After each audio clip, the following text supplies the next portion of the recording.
Right then, now, the whole point of this game is going to be that the ball drops from the top. If I whack it with my hand when I switch the video back on, the ball will bounce up again. It's like a keepy-uppy type game. So I want to show you how to do this. Well, no, I won't set you a little task to do, but I want to show you a slight problem first of all, which is going to help you with the solution. Just trust me, all right? Now, what I'm going to do is this. I'm going to grab over here from the control block something called an if block. And what I'm going to do is I'm going to grab this one. This is completely the wrong one, by the way, but it's got if key space is pressed. And here you can choose any of the keys on your keyboard. I'm going to stay with the space key. And what I'm going to do is I'm going to say that if that's pressed, if I press the space key, the ball is going to go up. Back up the screen. So what I would do, just using the same block here in motion there, which is the old change Y by, we did X for a moment there, I'm going to make that 100. Now this is wrong. Well, it's going to work, sort of, but watch what happens. I'm going to put that into here. So now what's going to happen is my ball will go to the top of the screen, reduce its size, and it will start to fall. But if I press the space key, it will jump up by 100. And let me show you that happening. Space. There we go. Space. Now, you'll also notice that I've got to kind of tap it to make it do 100. If I hold it down, it just jumps straight to the top. But there we go. The whole point being is this. It was a big jump. Here's a slightly smoother way of doing it. Instead of changing Y by 100, I'm going to change Y by 10. But in control, I'm going to repeat that 10 times. Now, if I put that in there, and I'm going to try and let's try that. I don't want the ball over there. I'll tell you what, actually, let's just do that. I'm going to tap the space key from the bottom. Watch the ball.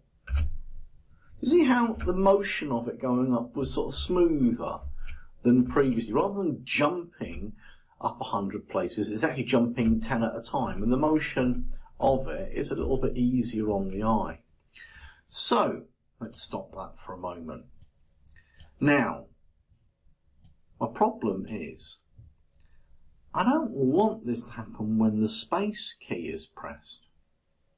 Now, what I need to do is on the stage at the moment, whoops, no, actually what I'm talking about, I need to bring the old video transparency back in.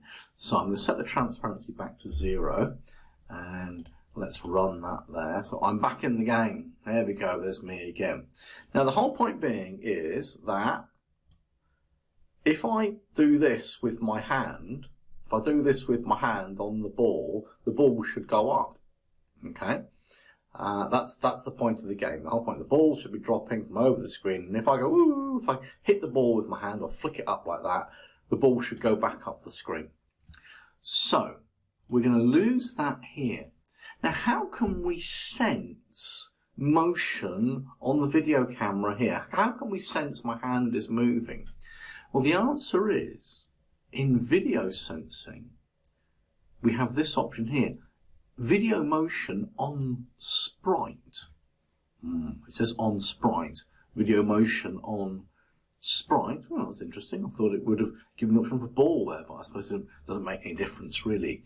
I want to say if the video motion on the sprite is bigger than, well, I don't know. Look, up here it says when video motion is greater than 10. That would do something.